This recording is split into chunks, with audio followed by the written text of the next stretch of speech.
Un jour, j'ai compris que si j'écoutais pas mon corps et mes émotions, il y avait un moment où ça s'arrêtait en fait. Et les professionnels de santé, c'est parce qu'ils sont au quotidien à l'écoute, à la disposition, au service de leurs patients, mais des fois on peut se demander qui est à leur écoute à eux, quoi.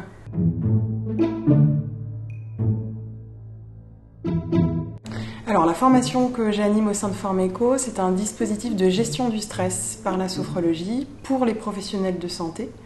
L'objectif, c'est d'apprendre à réguler soi-même ces états de stress grâce à des apports théoriques, mais aussi et surtout grâce à la pratique de la sophrologie. D'apprendre à lâcher prise, prendre du recul, et puis d'apprendre à récupérer physiquement et mentalement, parce que c'est la clé d'un bon équilibre et donc d'une juste, on va dire, performance, on dirait plutôt efficience sur le long terme. C'est le fait que je connaisse déjà plusieurs professionnels de santé autour de moi qui peuvent souffrir d'horaires très importants, de soucis de leurs patients aussi, qui peuvent amener ça à la maison. Donc j'avais envie de leur proposer des outils pour qu'eux-mêmes, ils puissent réussir à mieux vivre leur métier au quotidien, quelle que soit la charge de travail, quelle que soit l'intensité émotionnelle apportée par les patients. Je pense qu'il y a 2 moments cruciaux dans la vie des êtres humains, c'est la naissance et la mort.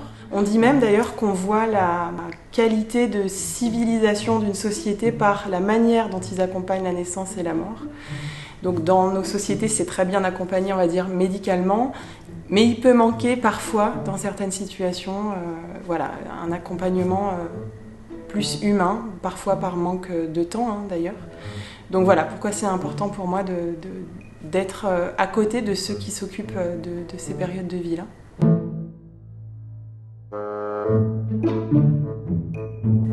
Alors les signes d'alerte, c'est quand on fait sans cesse que dire qu'on est sous l'eau, dans le jus, que c'est le rush, et donc qu'on attend impatiemment le week-end, les vacances, etc.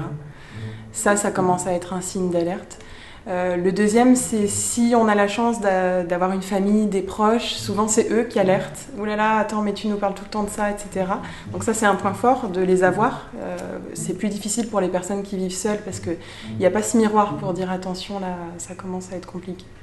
Et ce que j'ai remarqué qui est très compliqué dans le burn-out, c'est que l'un des symptômes est cette espèce de déni. Alors, j'aurais peut-être pas les termes médicaux comme le dirait très bien un médecin, mais ça fait partie des symptômes de ne pas réussir à s'arrêter, de se dire que c'est pas possible. Et donc c'est ça la grande difficulté, c'est ce cercle vicieux qui entretient en fait la difficulté.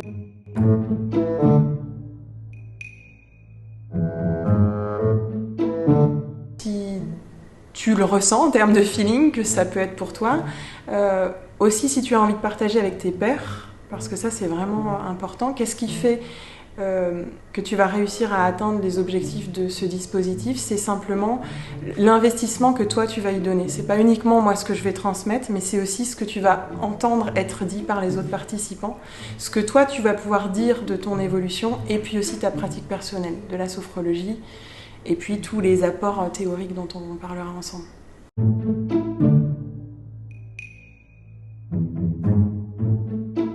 Tout commence à l'occasion d'une réunion d'information parce que je pense que la sophrologie dans le monde professionnel ou en centre de formation est encore à ses prémices, à ses débuts, donc il faut comprendre où on met les pieds et ce qu'on va faire ensemble. Donc une réunion d'information qui est absolument gratuite, qui permet de découvrir tous les détails, tout le fonctionnement de ce dispositif et de tester aussi la sophrologie. Tester la sophrologie et avec moi, voir si je suis la bonne personne pour vous. À partir de cette réunion d'information, les inscriptions sont ouvertes et le dispositif est articulé sur 8 modules d'1h30 qui durent sur plusieurs mois, environ 3-4 mois, où on se retrouve à l'occasion d'une organisation qui sera toujours la même dans chacun de ces modules. Un temps qu'on appelle d'inclusion, d'échange ensemble, un temps de première pratique très courte, ensuite un temps de théorie où j'amène, on va dire, une vulgarisation de la littérature scientifique, neuroscientifique, la philo, la psycho, pour comprendre de quoi on parle sur le thème de chacun de ces modules. Ensuite, on pratique la sophrologie sur une séance qui est un petit peu plus longue. Et à la fin, il y a à nouveau un temps d'échange et les participants repartent avec un outil, même plusieurs outils à tester d'ici le module suivant. On fait ça pendant plusieurs mois en se retrouvant à peu près toutes les 3 semaines. Et ça nous amène au dernier module où on peut du coup conclure, faire le bilan de ce que chacun a retenu, les compétences qui ont été développées par chacun, chacune. On embarque ensemble. Du coup, on garde toujours le même groupe.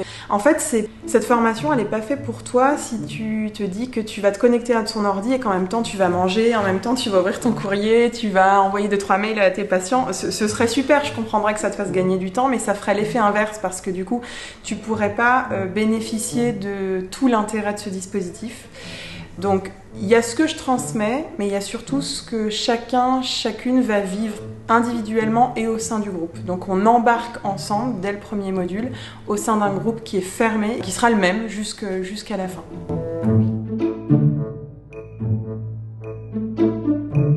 Les bonnes conditions, c'est déjà de sentir que ça peut être quelque chose qui te correspond.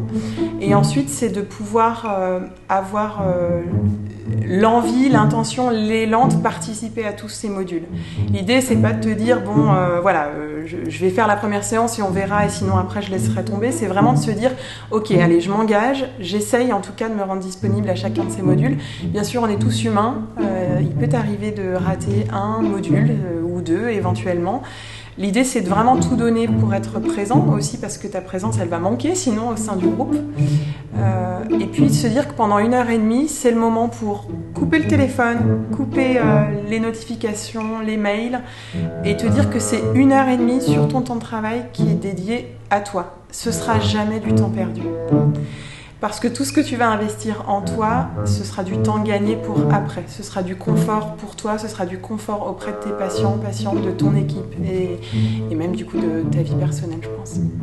Mais c'est dur dans notre monde d'accepter de s'arrêter. C'est un petit peu à l'image du sportif de haut niveau qui, dans sa course, il va se dire non, dans mes temps de transition, surtout, je m'arrête pas, je respire pas, je me pose pas. Mais en fait, ces temps d'arrêt, ils permettent de tenir la course plus loin, voire d'arriver plus vite, finalement, sur la ligne d'arrivée.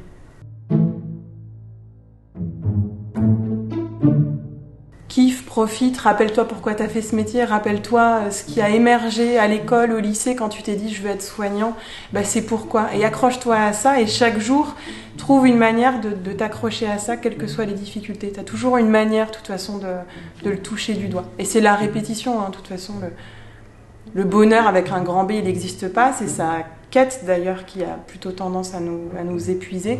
Mais comment chaque jour, je peux mettre du confort dans ma vie pour me respecter totalement.